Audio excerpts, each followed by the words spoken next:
أعوذ بالله من الشيطان الرجيم. قال يا إبليس ما منعك أن تسجد لما خلقت بيدي أستكبرت أم كنت من العالين قال أنا خير منه خلقتني من نار وخلقته من طين قال فاخرج منها فإنك رجيم وإن عليك لعنتي إلى يوم الدين قال رب فأنذرني إلى يوم يبعثون قال فإنك من المنذرين إلى يوم الوقت المعلوم. Allah Subhanahu wa taala di dalam surat Shad ayat ke-76 mengajarkan kepada kita satu sikap yang harus kita hindari, yaitu sikap membandingkan diri kita dengan orang lain dan menganggap orang lain lebih rendah dari kita. Di dalam ayat ini Allah Subhanahu wa taala menjelaskan, Allah bertanya kepada iblis yang tidak mau sujud kepada Adam. Qala ya iblis, ma mana'aka an tasjuda lima khalaqtu biyadai. Wahai iblis, kenapa kamu tidak mau sujud kepada Adam yang aku ciptakan dengan tanganku sendiri? Astakbarta am kunta minal alin? Apakah kamu itu sombong? Apa karena kesombonganmu kamu merasa lebih tinggi? Apa jawab iblis? Ana khairum minhu. Saya ini lebih baik dari dia. Khalaqtani min nar. Engkau menciptakan aku dari api. Wa khalaqtahu min tin. Dan engkau menciptakan Adam dari tanah. Di sini Allah Subhanahu wa taala menggambarkan bahwa iblis ini memiliki sifat sombong dan sifat hasad.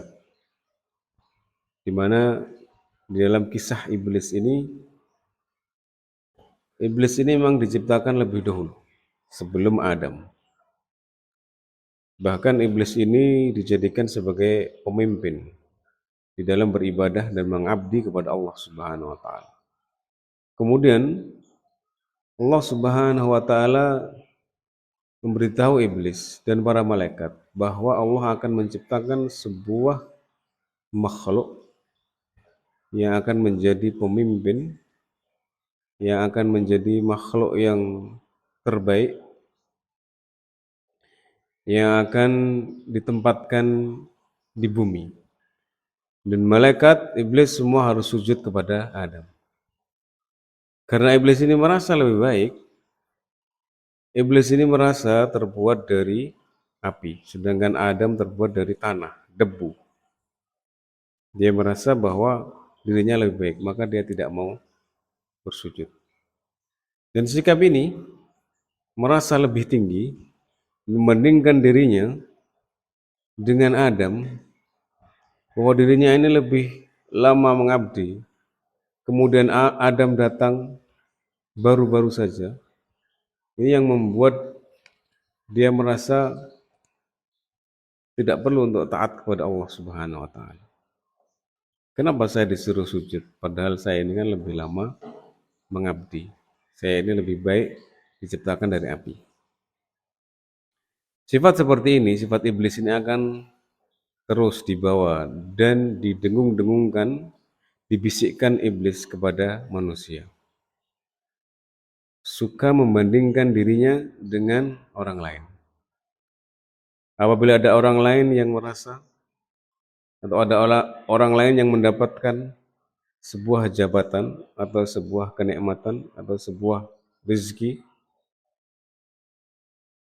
maka dia berusaha untuk menghilangkan hal tersebut. Berusaha untuk orang lain agar melihat bahwa dirinya itu lebih baik. Kita tahu iblis itu beribadah kepada Allah,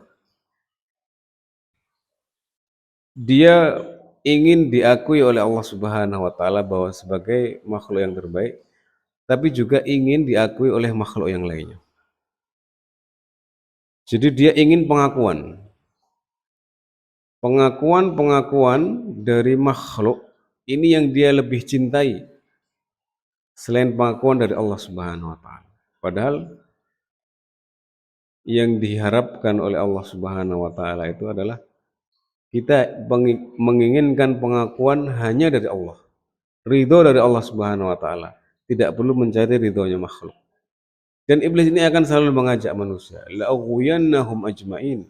Aku akan menyesatkan seluruh manusia. Dengan cara apa? Bagaimana mengikuti iblis? Dengan cara bagaimana manusia ini supaya bisa mengikuti iblis.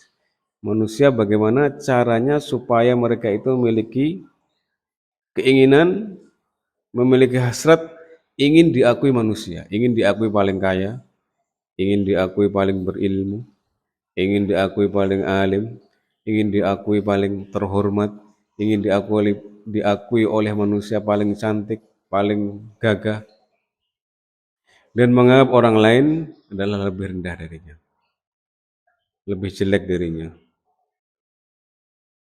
lebih rendah derajatnya, lebih rendah kehormatannya, dirinya lebih mulia daripada orang lain. Ini adalah penyakit dan virus yang selalu dimasukkan iblis ke dalam hati kita. Bahwa kita ingin lebih baik, terlihat lebih baik dibanding orang-orang di sekitar kita. Keinginan iblis ini kemudian menjadi ujian bagi kita semua. Wa inna 'alaika la'nati ila yaumiddin. Dan engkau akan terlaknat, yaitu dijauhkan dari rahmat Allah Subhanahu wa taala sampai hari kiamat. Jadi iblis ini akan terus hidup di dunia ini menggoda manusia sampai hari kiamat. Dan iblis ini akan bisa menguasai manusia kecuali illa ibadaka minhumul mukhlasin. Kecuali orang-orang hambamu ya Allah yang mereka adalah mukhlasin, orang yang ikhlas. Kita berusaha untuk memperbaiki diri kita terus-menerus berusaha untuk memperbaiki niat kita agar selalu ikhlas. Dan tidak terjebak dengan propaganda iblis, makar-makar iblis, dan bisikan-bisikan iblis. Karena iblis selalu mendengungkan dan selalu mengajak kita untuk hasad. Iblis itu ablasa iblis, yaitu makhluk yang jauh. Artinya jauh, putus asa. Dia sudah putus asa.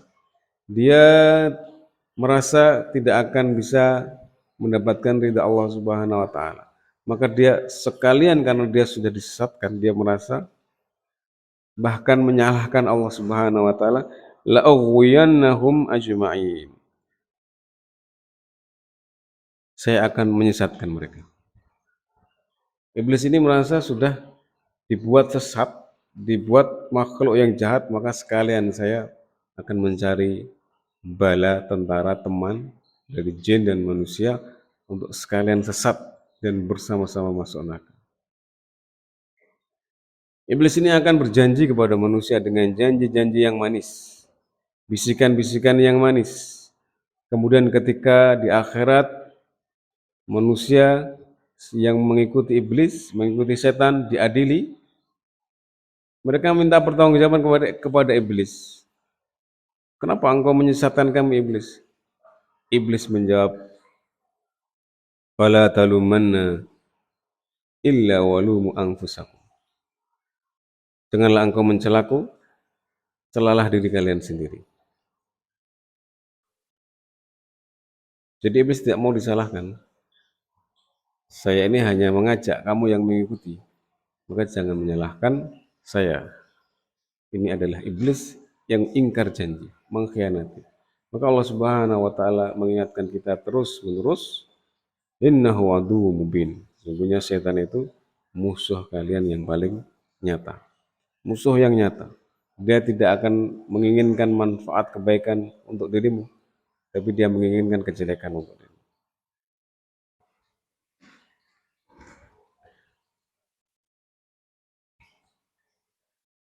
Jadi ada beberapa kompetisi atau persaingan yang dibolehkan oleh Allah Subhanahu wa taala. Kita boleh membandingkan diri kita dengan orang lain dalam hal kita ingin meningkatkan amal soleh kita. Kompetisi yang diperbolehkan adalah kompetisi atau berlomba-lomba dalam kebaikan, fastabiqul khairat. Yang diperbolehkan oleh Allah Subhanahu wa taala adalah kompetisi yang berdasarkan usaha, bukan kompetisi yang berdasarkan hasil yang kita terima. Maksudnya, iblis diberi oleh Allah Subhanahu wa taala diciptakan dari api, sedangkan Adam diciptakan dari tanah. Mereka berdua tidak memiliki pilihan lain. Semua diciptakan oleh Allah Subhanahu wa taala berdasarkan kebijaksanaan dari Allah Subhanahu wa taala. Ini adalah hasil yang diberikan oleh Allah Subhanahu wa taala kepada mereka berdua. Kemudian iblis menganggap dirinya lebih baik. Dia berkompetisi dengan Adam dan merasa menang dari Adam karena dia diberi keistimewaan, yaitu diciptakan dari api, sedangkan Adam dari tanah.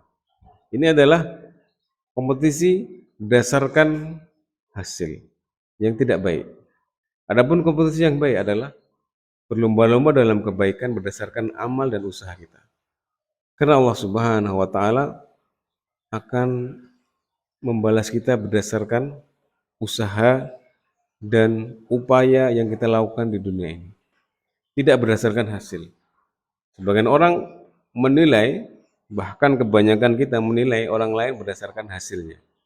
Dia sudah punya rumah, dia sudah punya mobil, dia sudah punya penghasilan yang tinggi, dia sudah punya bisnis yang besar. Ini adalah dianggap orang yang lebih mulia, lebih terhormat, lebih tinggi derajatnya dibanding orang yang belum punya apa-apa. Rumahnya masih kontrak, tidak punya mobil, tidak punya segala macam aset. Karena Allah Subhanahu wa taala menilai berdasarkan usahanya.